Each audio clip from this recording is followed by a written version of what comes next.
And the impacts of a government shutdown could be felt right here at home. Emily Longnecker looked into that today. She's here to explain. Emily? Hi, guys. Yeah, we talked to a political science professor today who said while Republicans and Democrats continue this debate, it's the American people really who are caught in the middle. Take a listen. If Republicans and Democrats can't compromise on funding legislation, the longer a political stalemate goes on, UIndy political science professor Dr. Laura Merrifield-Wilson says it's the American people who stand to lose out.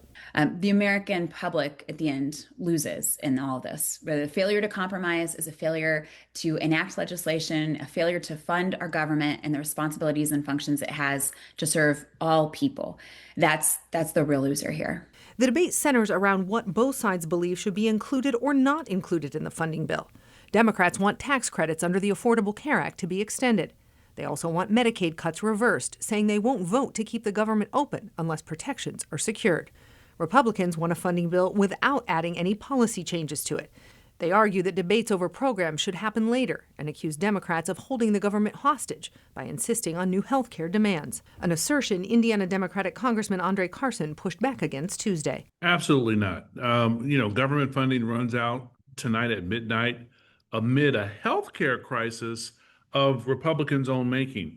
Democrats passed tax credits under President Biden that led to record-breaking enrollment in affordable marketplace health insurance, but those costs run out this year, and Congress has to renew them. But so far, Republicans have simply refused to fix this mess. Should tonight's deadline pass and a shutdown does happen, the White House has threatened to not bring back some of the furloughed non-essential workers once the shutdown ends.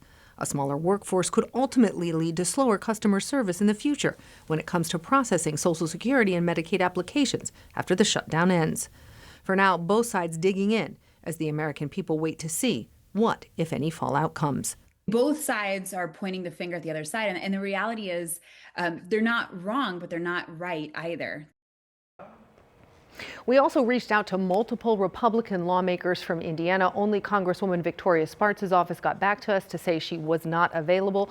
We have more in-depth coverage of this potential shutdown, how it works, and what it could mean. You'll find that over at WTHR.com/scene on 13.